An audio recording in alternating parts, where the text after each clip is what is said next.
Saya Revanza Dwi Pandita dengan NIM 2405090084. Nah, di sini saya akan menjelaskan mengenai landasan teori yang kita gunakan.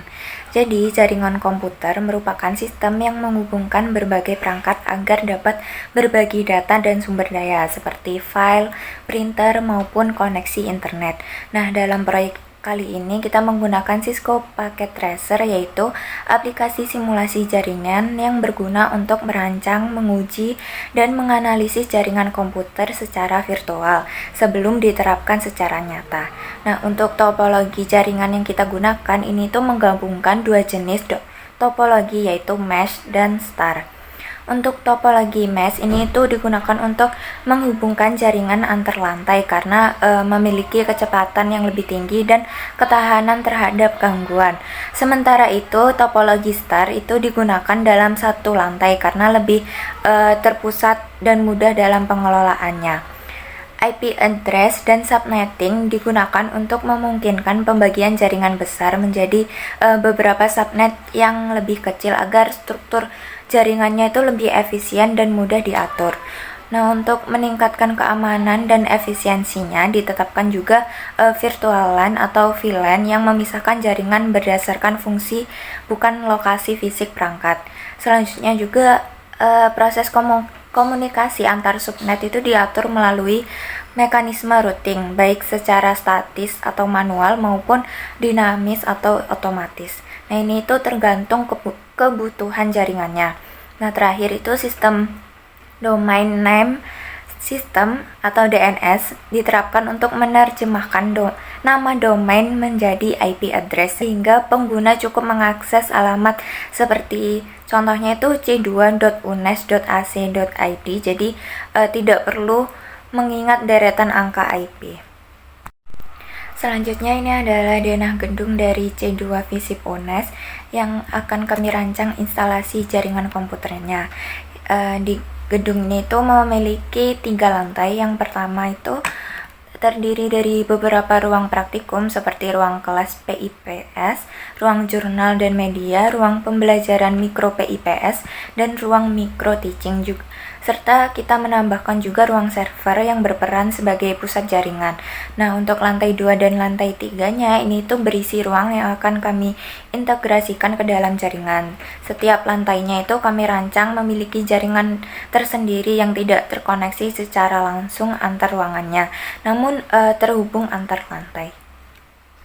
Halo semuanya, perkenalkan nama saya Melia Kalisatunisa dengan nomor NIM 24050090087.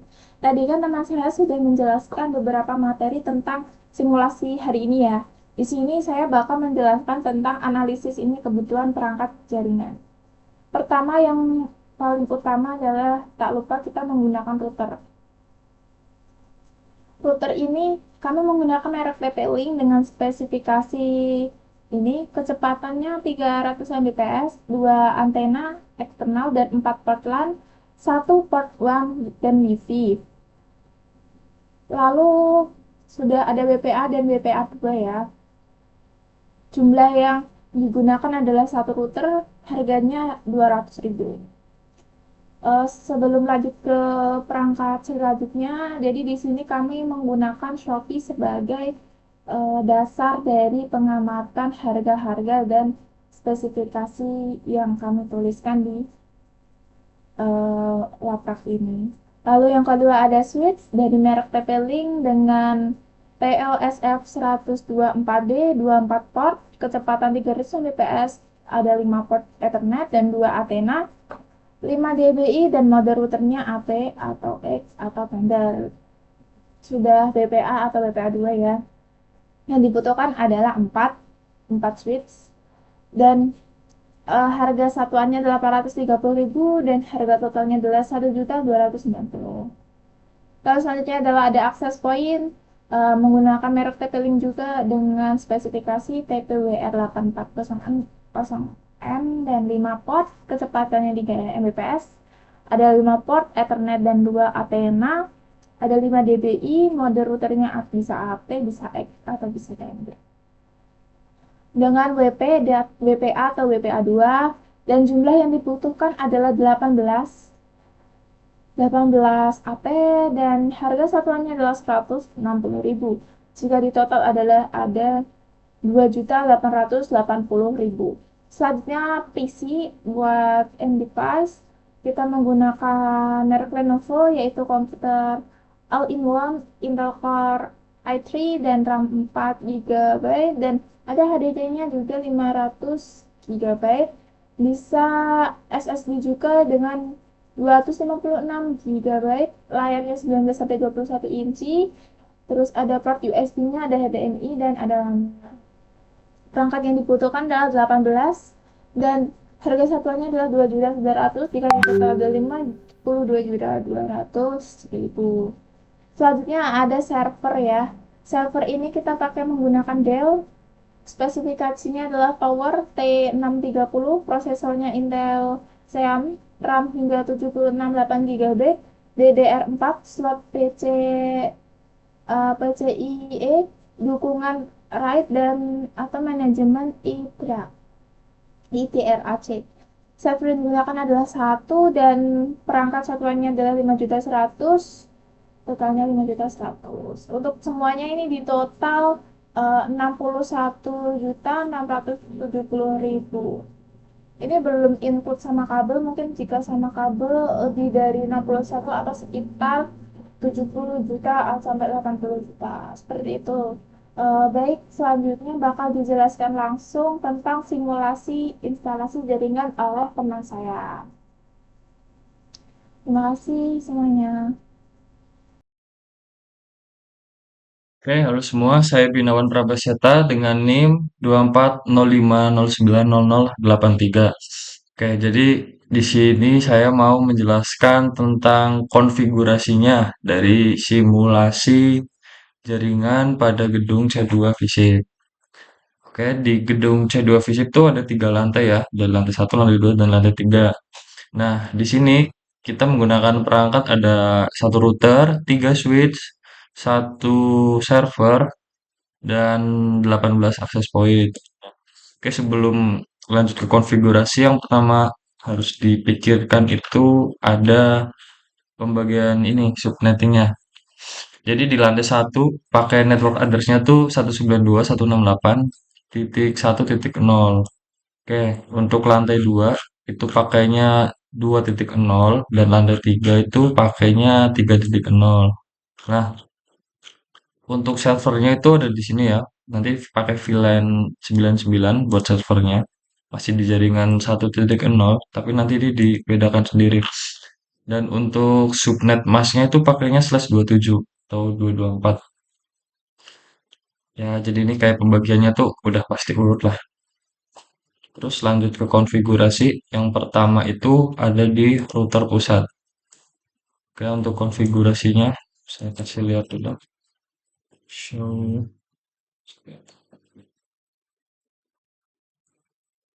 Oke.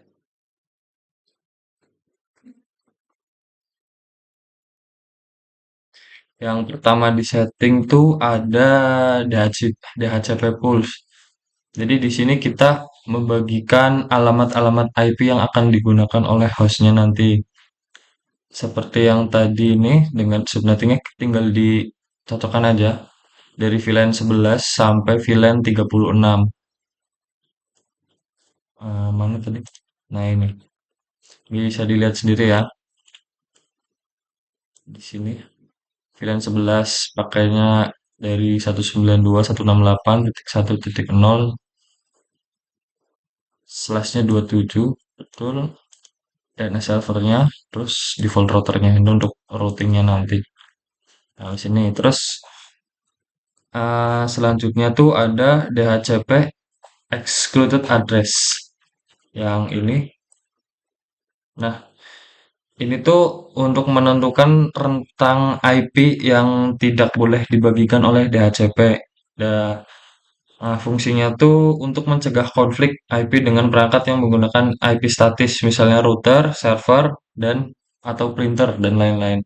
Di sini banyak ya perangkatnya ya, ada tablet, ada smartphone, ada laptop, ada PC juga di sini. Yaitu fungsinya IP DHCP exclusion. Oke, lanjut lagi. Di router tuh ada 4 konfigurasi. Ini konfigurasi yang ketiga tuh ada ini. Nah, ada subinterface VLAN atau router on a stick. Jadi konfigurasi ini tuh untuk menangani VLAN 11 melalui trunk. Iya, VLAN-VLAN-nya. Jadi kayak ada encryption inilah pokoknya. Dari VLAN 11, 16 sampai 16, 21 sampai 26, 31 sampai 36. Dan untuk server. Jadi fungsinya tuh mengaktifkan inter-VLAN routing, memberikan gateway dan menerapkan ACL untuk protokol akses. Jadi di sini ada protokol-protokolnya untuk ngeblokir. Jadi di jobsheet kan itu mintanya satu lantai antar ruangan itu tidak bisa saling terhubung, nggak bisa ping. Tapi kalau antar lantai itu harus bisa. Oke, yang terakhir ada settingan akses control list atau ACL per lantai. Yang ini untuk ngeblokirnya. Jadi fungsinya untuk memisahkan komunikasi antar lantai untuk keamanan lah, tapi masih diizinkan untuk keluar. Jadi antar ruangan nggak bisa, tapi antar lantai bisa. Antar ruangan dalam satu lantai itu nggak bisa, tapi antar lantai dalam satu gedung itu bisa. Ya, untuk settingan router segini aja, jadi ada 4 ya. Oke, lanjut lagi, ada di settingan switch.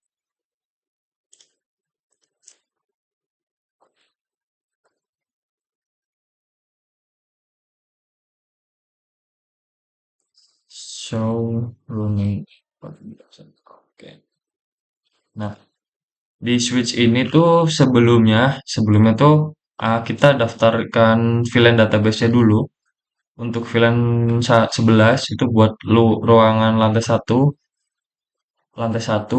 ruangan satu itu untuk VLAN 11 sampai seterusnya. Jadi kalau misalkan lantai satu ini 11 itu sampai 16 karena di lantai satu tuh cuma ada 6 ruangan. Didaftarin semua sampai lantai tiganya juga. Terus ada satu VLAN untuk servernya. Jadi semuanya sama ya. Di switch satu, switch 2 juga, terus ada di switch 3. Jadi sama semua VLAN database-nya. Ada 11 sampai 36 sama 99 buat server. Nah, konfigurasinya tuh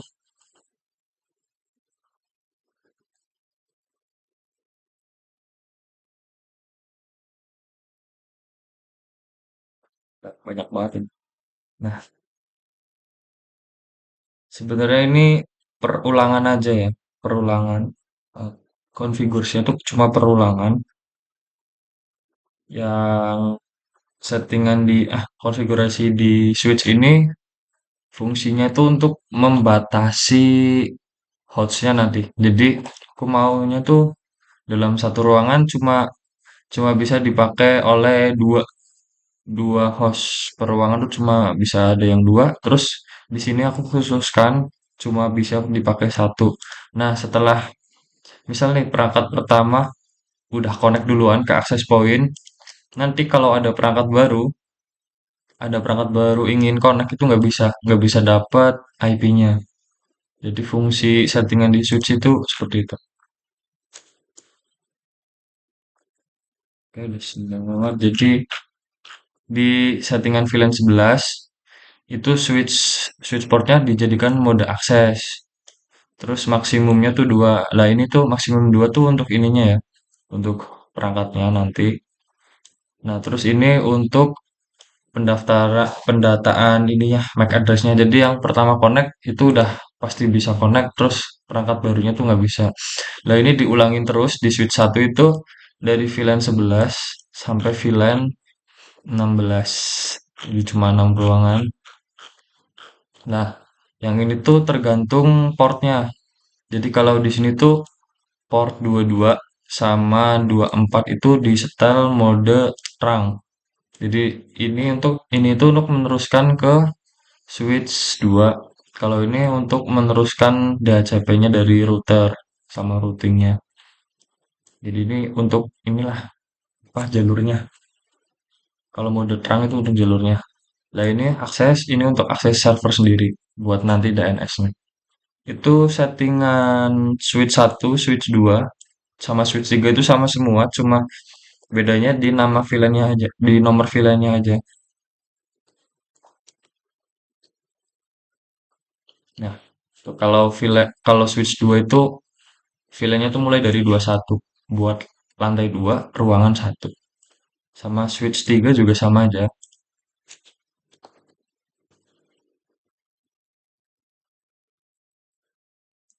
Ini mulainya dari VLAN 31 sampai 32.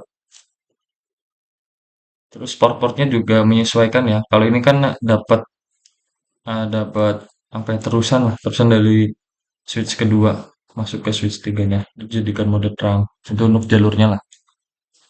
Itu untuk settingan switch 1, 2, 3 kurang lebih hampir sama lah. Terus selanjutnya ada settingan server. Nah, di server ini yang pertama tuh kita harus menyeting IP-nya. IP, subnet mask, terusan default gateway.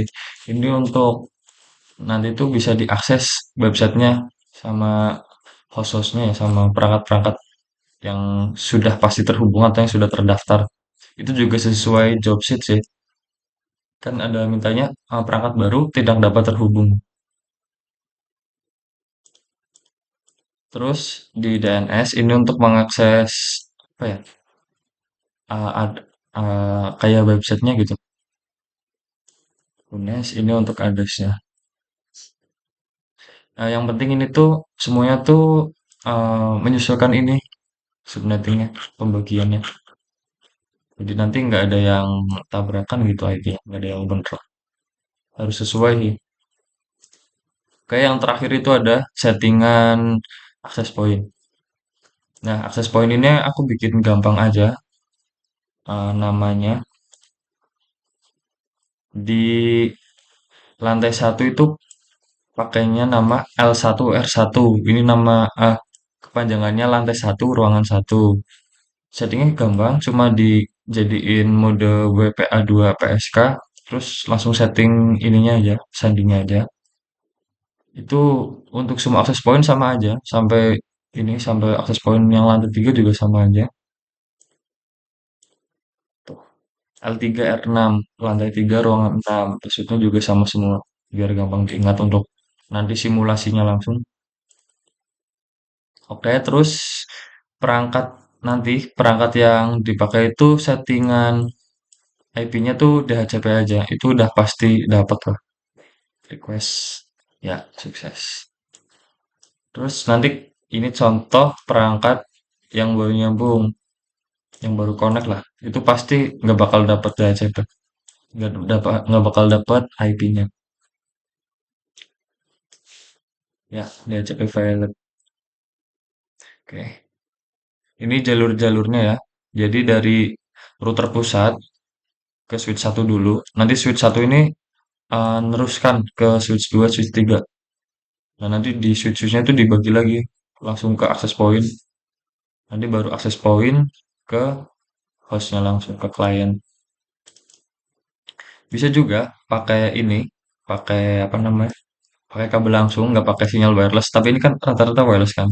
Tapi harus menambahkan hub. Jadi nanti bisa diakses oleh perangkat seperti PC seperti itu.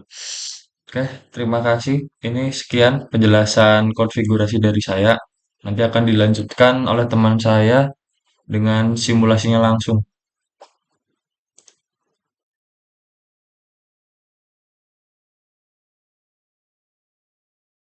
Oke, baik. Setelah dijelaskan mengenai konfigurasi dari simulasi jaringan yang telah dibuat, di sini saya melanjutkan, akan melanjutkan untuk menguji konektivitas dari jaringan yang sudah dibuat. Namun sebelumnya perkenalkan, nama saya Kuat Syarif Gunawan dengan NIM 2405090089. Nah, di sini ada beberapa yang perlu diuji konektivitasnya, yaitu di mana di sini dijelaskan untuk membuat simulasi jaringan komputer dengan syarat yaitu yang pertama yaitu konektivitas antar host setiap ruangan dalam satu lantai tidak dapat terkoneksi, tetapi dapat saling terkoneksi antar host yang berbeda lantai. Nah, di sini berarti ketika saya simulasikan di sini, ketika antar lantai atau beda ruangan dalam satu lantai itu tidak dapat terkoneksi. Di sini saya coba untuk mengirim ping di sini dari antar ruangan yang satu lantai. Nah, di sini yaitu statusnya violet. Mungkin saya coba ke ruangan lain, tetapi dalam satu lantai. Saya ping. Nah, di sini statusnya akan violet. Nah, ini statusnya akan violet.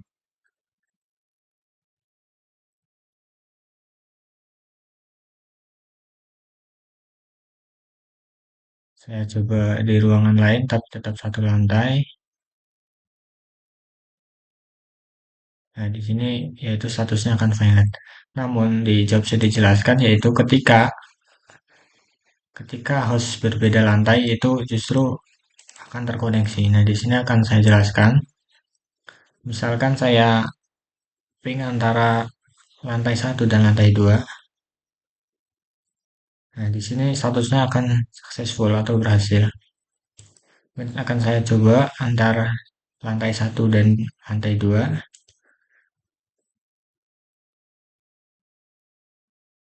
Nah, di sini statusnya akan successful juga. Nah, di sini akan saya lanjut yaitu dengan menguji konektivitas antara lantai 2 dan lantai 3.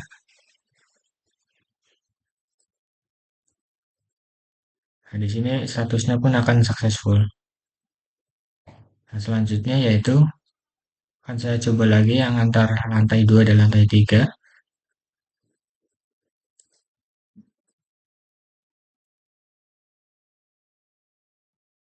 Nah, di sini statusnya akan successful. Nah, selanjutnya yaitu kita uji konektivitas antara lantai 3 dan lantai 1. Lantai 3 dan lantai 1. Nah, ini statusnya juga akan successful. Nah, itu yang berarti simulasi jaringan yang telah kami buat sudah memenuhi dari persyaratan yang ada di job sheet, yaitu konektivitas antar host tiap ruangan dalam satu line tidak dapat terkoneksi. Namun, ketika antar host yang berbeda lantai itu akan terkoneksi. Nah, itu berarti sudah terpenuhi. Yang selanjutnya yaitu jenis konektivitas menggunakan wired dan wireless. Nah, di sini simulasi dari yang kami buat itu sudah menggunakan wireless dan wired, di mana di sini ada konektivitas menggunakan PC atau wired dan juga ada yang menggunakan access point atau wireless. Yang selanjutnya yaitu terdapat satu server yang dapat diakses oleh semua pengguna menggunakan domain yang sudah diatur. Nah, di sini saya jelaskan untuk domainnya disetting pada bagian server.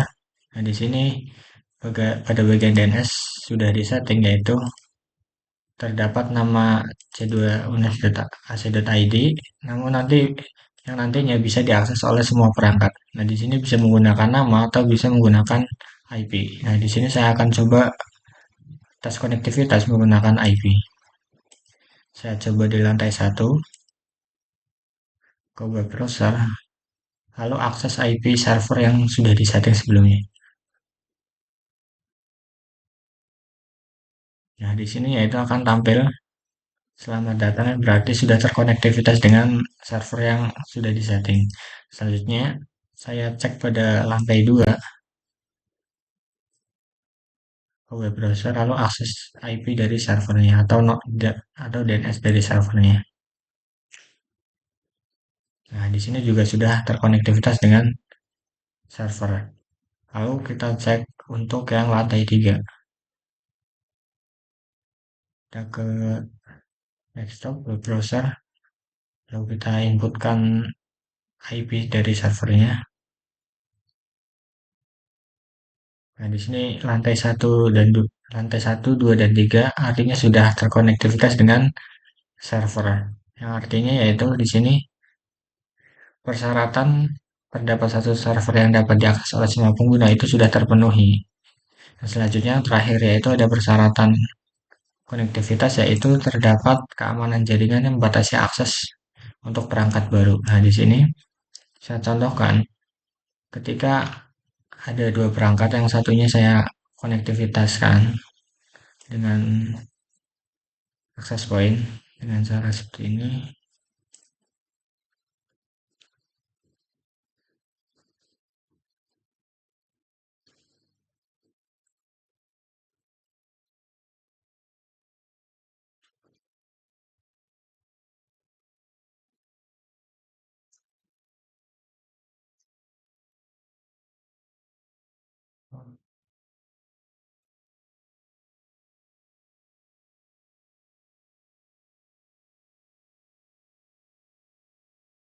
Nah, di sini yaitu perangkat yang saya konektivitaskan bisa terkoneksi. Nah, namun ketika saya coba perangkat ketiga, itu tidak dapat terkoneksi.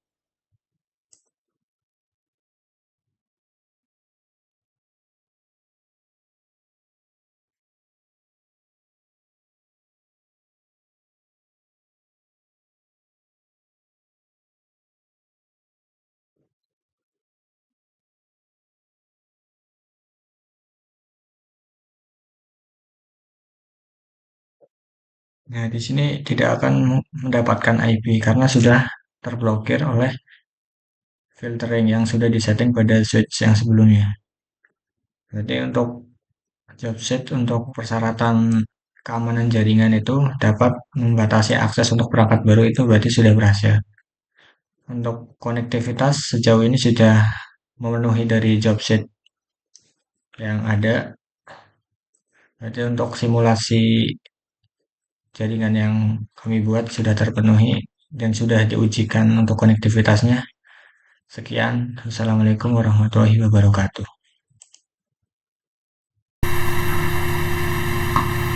Halo teman-teman, saya Restu dari kelompok 3 mata kuliah jaringan komputer dengan NIM belakang 086, dan pada kesempatan kali ini saya ingin menjelaskan tentang troubleshooting yang kami alami pada saat perancangan jaringan pada gedung C2 FISIP di Universitas Negeri Semarang.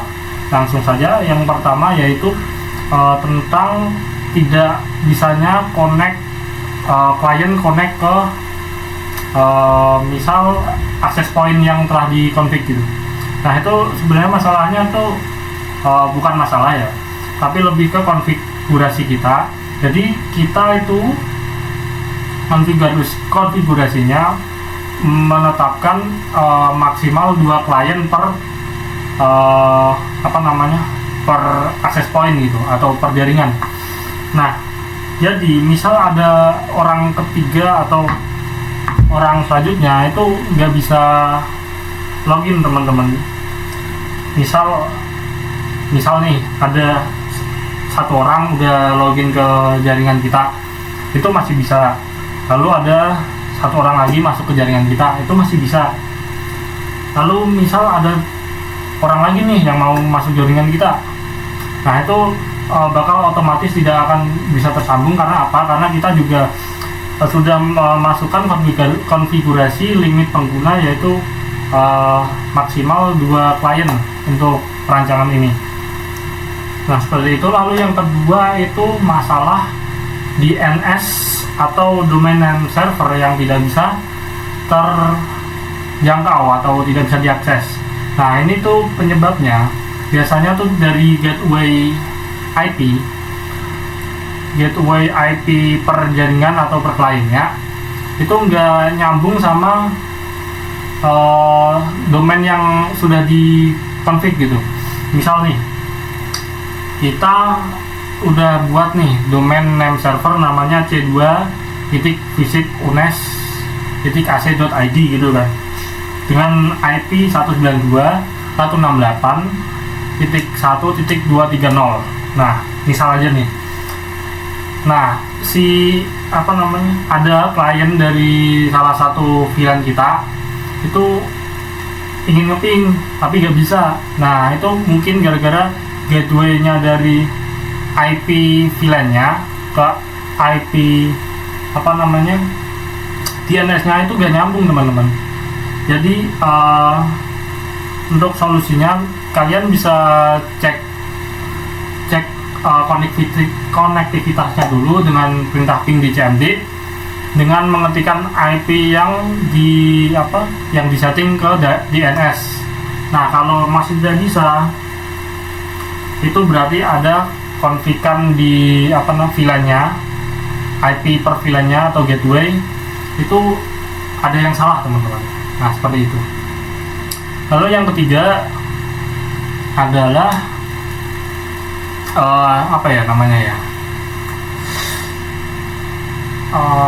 jaringan lemot. Nah, jaringan lemot, kita juga ngalamin jaringan lemot saat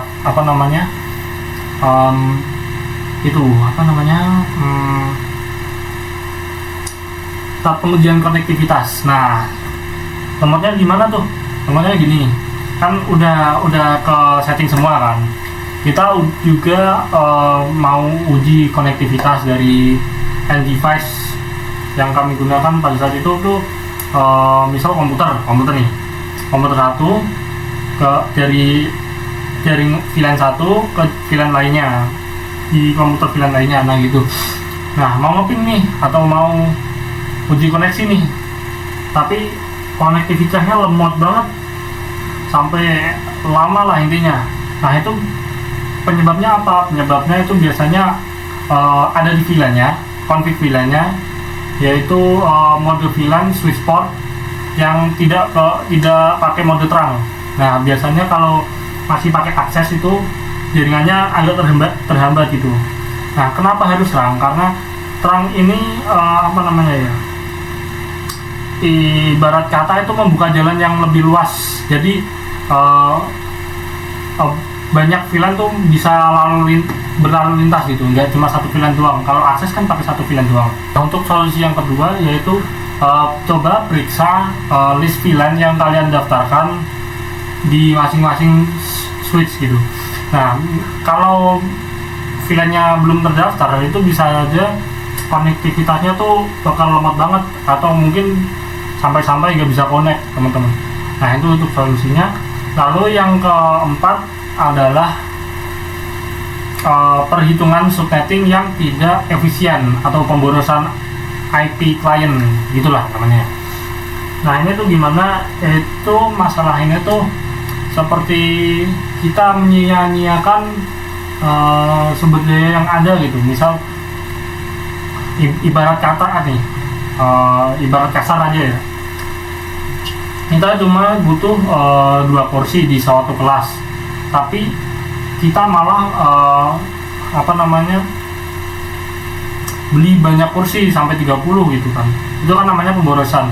Nah, logika itu juga kami lakukan di sini dengan cara kami tidak menggunakan /24. Karena apa? Karena /24 itu jumlah IP client yang digunakan itu sangat banyak. Jadi kami pikir itu tidak efisien bagi konfigurasi ini. Jadi kita memutuskan untuk pakai /27 dengan IP client per hostnya itu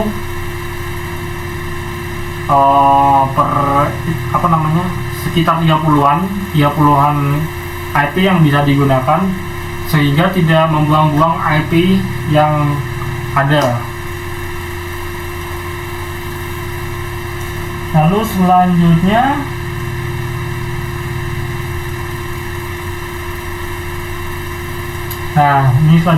yang terakhir adalah konfigurasi VLAN kita yang per ruangan, bukan per lantai. Jadi gimana tuh maksudnya? Jadi gini, kita kan punya banyak lantai kan, lantai 1, 2, 3. Per lantai itu kan ada beberapa ruangan. Kalau di zona gedung ini tuh sekitar 6 ruangan per lantai. Nah, gitu kan. Nah, jikalau kami menggunakan VLAN per lantai, takutnya itu banyak IP overlap yang bakal terjadi. Yang kedua, itu tidak bisa memaksimalkan job sheet yang telah diberikan oleh Bapak dosen, yaitu tentang ruangan yang beda satu lantai tapi beda ruangan itu tidak bisa connect. Nah, maka dari itu kami memutuskan menggunakan konfigurasi ini untuk memaksimalkan job sheet itu. Plastik, DNS itu semua juga sesuai job sheet ya teman-teman. Nah, untuk pengembangan selanjutnya kami sarankan itu VLAN dan ACL itu diuji lebih lanjut dalam skenario dinamis seperti penambahan perangkat atau perubahan subnet secara real time.